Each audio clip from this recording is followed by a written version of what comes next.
Hi friends, आप सभी का फिर से एक नए वीडियो पर स्वागत है। फ्रेंड्स, आज के इस वीडियो के माध्यम से क्लास 12th इंग्लिश के एक टॉपिक के बारे में चर्चा किया जाएगा जो बोर्ड एग्जाम 2022 के पॉइंट ऑफ व्यू से बहुत ही ज़्यादा मोस्ट इम्पोर्टेंट ये टॉपिक है।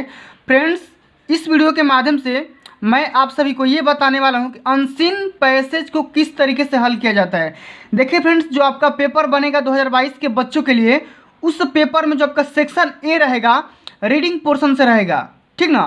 और उस रीडिंग पोर्शन में जो आपका क्वेश्चन पूछा जाता है अनसीन पैसेज से क्वेश्चन पूछा जाता है। देखो, तो आज की इस वीडियो के माध्यम से मैं आप सभी को ये बताऊंगा कि अनसीन पैसेज हल करने का सही तरीका क्या होता है और इस अनसीन पैसेज से 15 नंबर का क्वेश्चन पूछा जाता है, ठीक ना। और 15 नंबर को झोली में करना चाहते हो तो वीडियो को शुरू से एंड तक देखना। और टॉपर को भी नहीं पता होता है कि अनसीन पैसेज किस टॉपिक से पूछा जाएगा। तो आज की इस वीडियो के माध्यम से मैं आप सभी को बहुत ही अच्छे ढंग से ये बताऊंगा कि अनसीन पैसेज को, जिसको आप कभी जीवन में नहीं देखे होगे, उस पैसेज से किस तरीके से 15 नंबर अपने झोली में हासिल करोगे। तो 15 नंबर आप वाकई में झोली में करना चाहते हो तो वीडियो को शुरू से एंड तक देखना। उसके पहले वीडियो को लाइक कर देना, चैनल पर नए हैं तो चैनल को सब्सक्राइब करके साथ में सारे बेल आइकन भी प्रेस कर देना। चलिए वीडियो को कंटिन्यू करते हैं। सबसे पहले यहाँ पे देखिए, मैं आप सभी को एक एग्जाम्पल के तौर पे एक अनसीन पैसेज दिखाऊंगा जो कि बोर्ड के पेपर में आ भी सकता है, ठीक ना। यहाँ पे देखो, ये एक अनसीन पैसेज है, ठीक, और साल ये पैसेज दिया गया है, ठीक ना। और इस पैसेज को हम लोग हल करेंगे ए टू जेड। लेकिन सबसे पहले हम समझेंगे इस पैसेज को किस तरीके से पढ़ा जाता है, किस तरीके से इसे समझा जाता है और इसका अर्थ क्या होता है। और बाद में यहाँ पे देखो, बाद में हम ये समझेंगे क्वेश्चंस, जो कि यहाँ पे 7 क्वेश्चन दिए गए हैं, इस 7 क्वेश्चन को किस तरीके से हल करना है। बहुत ही आसान होता है, बस खाली ये वीडियो देख लो, आपका 15 नंबर पक्का आ जाएगा, गारंटी दे रहा हूँ, ठीक ना। आप कोई भी अनसीन पैसेज को आप इजीली कर सकते हो। चलिए क्वेश्चन को स्टार्ट करते हैं। सबसे पहले हम पैसेज को पढ़ेंगे, उसके बाद इसका अर्थ निकालेंगे, समझ लेंगे, उसके बाद हम क्वेश्चन की तरफ बढ़ेंगे, ठीक ना। तो वीडियो को शुरू से एंड तक जरूर देखना और वीडियो को लास्ट तक जरूर देख लेना एक बार। चलिए, यहाँ पे बोला जा रहा है कि a vast blanket of pollution stretching across South Asia is cutting down sunlight by 10% over India, damaging agriculture, modifying rainfall patterns and putting hundreds of thousands of people at risk, according to a new study. According to a new study.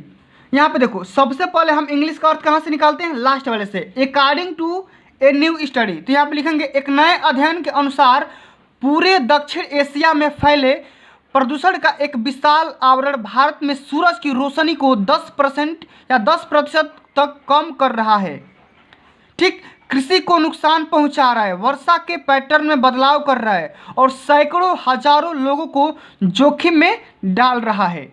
इसका ये अर्थ हुआ, ठीक। अब चलिए अगला हम paragraph को पढ़ते हैं। बोला जा रहा है कि the starting findings also indicates that the spectacular economic growth seen here earlier में soon falter as a result of this pollution. इसके कहने का मतलब ये बोल रहा है कि संयुक्त राष्ट्र पर्यावरण कार्यक्रम के साथ काम करने वाले वैज्ञानिकों ने चौंकाने वाले निष्कर्ष बताते हैं कि पिछले एक दशक में दुनिया के इस हिस्से में देखी गई शानदार आर्थिक वृद्धि इस प्रदूषण के परिणाम स्वरूप जल्द ही लड़खड़ा सकती है, ठीक। इसका मतलब ये हुआ। अब देखिए अगला हम यहाँ पे पढ़ रहे हैं कि अगला देख सकते हैं कि अगला जो बोला जा रहा है, चलिए अगला में पढ़ते हैं यहाँ पे कि the reports also says that the has caused by pollution might be reducing winter rice harvest by as much as 10%। तो इसके कहने का मतलब ये बोला जा रहा है कि रिपोर्ट में कहा गया है कि भारत में किए गए शोध में संकेत मिल रहा है, चाहे मिलता है कि प्रदूषण के कारण होने वाली धुंध सर्दियों में चावल की फसल को 10% तक कम कर सकती है। पॉल्यूशन बहुत ही नुकसान यहाँ पे पहुँचा रही है। चलिए अगला लाइन पढ़ते हैं यहाँ पे कि एसिड्स इन द हेज में by falling edge acid rain, यानी कि धुंध में एसिड अम्लीय वर्षा के रूप में गिरने के से फसलों और पेड़ों को नुकसान पहुंचाने की क्षमता हो सकती है, ठीक। अब देखो यहाँ पे फसल और यहाँ पे ट्री, समझ गए। अगला S reduced sunlight on earth surface. S मतलब क्या होता है, राख होता है, ठीक। तो पत्तियों पर गिरने वाली राख पृथ्वी की सतह पर कम धूप के प्रभाव को बढ़ा सकती है। ठीक, अगला यहाँ पे the pollution that is forming the haze could be leading the several hundreds of thousands of premature deaths as a result of higher level of respiratory diseases. ठीक, यानी कि कहने का मतलब ये है कि प्रदूषण जो धुंध बना रहा है, सांस की बीमारियों को उच्च स्तर के परिणाम स्वरूप कई सैकड़ों हजारों लोगों को अकाल मृत्यु हो सकती है। ठीक ना, यह कहा गया है, इसमें इतना बोला गया है। ठीक, अब देखो आगे कि results from 7 cities in India alone including Delhi, Mumbai, Ahmedabad and Kolkata estimate that our pollution was annually responsible for 24,000 premature deaths in the early 1990s।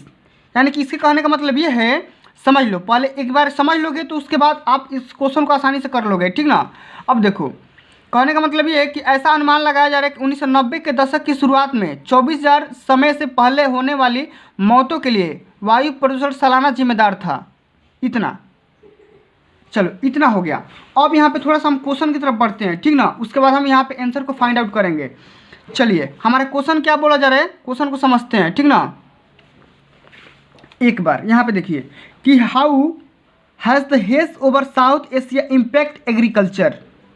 तो इसका राइट आंसर कैसे देंगे, तो इसका राइट आंसर इसी में से खोज के देना है। देखो अगर आपको नहीं आ रहा है तो कोई दिक्कत नहीं है, आपको अगर नहीं आ रहा है तो कोई दिक्कत नहीं। ठीक, इसका आंसर आप नहीं भी खोज पा रहे हो तो कोई दिक्कत नहीं।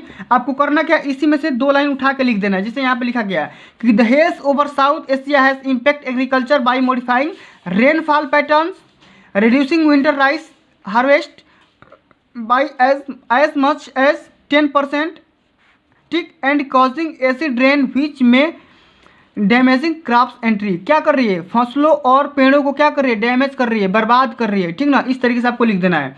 चलिए अगला क्वेश्चन बोला जा रहा है कि what were the levels of premature deaths estimated in 7 major cities during the 1990s due to respiratory diseases caused by the haze. तो इसका राइट आंसर आप इस तरीके से देंगे कि the number of premature deaths estimated in 7 major cities was annually 24,000 in the early 1990s and 37,000 by mid यानी कि 1990s due the respiratory diseases caused by the hedge.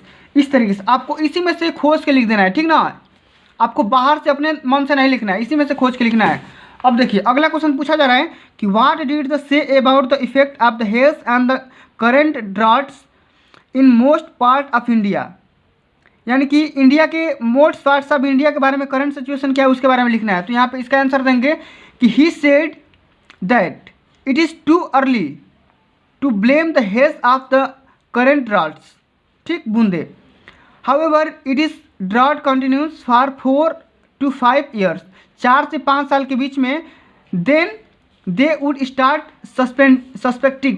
ठीक ना, suspending that it may be because of the haze. Haze मतलब क्या होता है, हजारों। ठीक ना, अब देखो अगला क्वेश्चन ये बोला जा रहा है कि why is there overall concern of Asia over the next 30 year. मतलब कि 30 सालों से इंडिया के बारे में बोला जा रहा है कि क्यों ये कंकर्ड एशिया बन रही है। ठीक ना, तो इसका राइट आंसर इस तरीके से देंगे कि this is overall concern of Asia because when the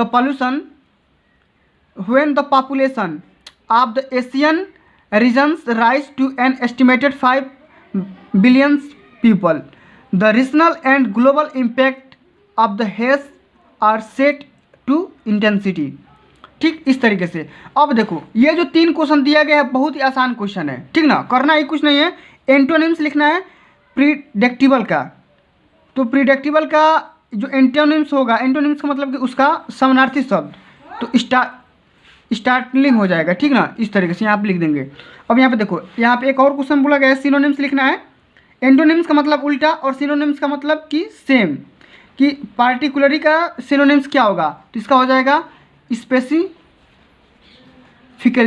ठीक ना, इस तरीके से।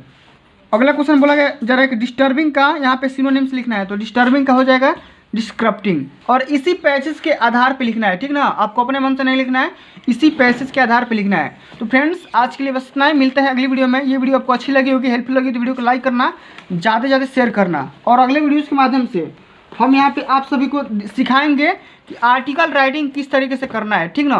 तो आर्टिकल राइटिंग वाले वीडियो को देखना चाहते हैं तो चैनल को सब्सक्राइब कर लेना, क्योंकि अभी तुरंत 2 घंटे 3 घंटे के बाद आर्टिकल राइटिंग वाला भी वीडियो आ जाएगा। तो मिलते हैं अगली वीडियो में, तब तक के लिए जय हिंद, जय भारत, वंदे मातरम।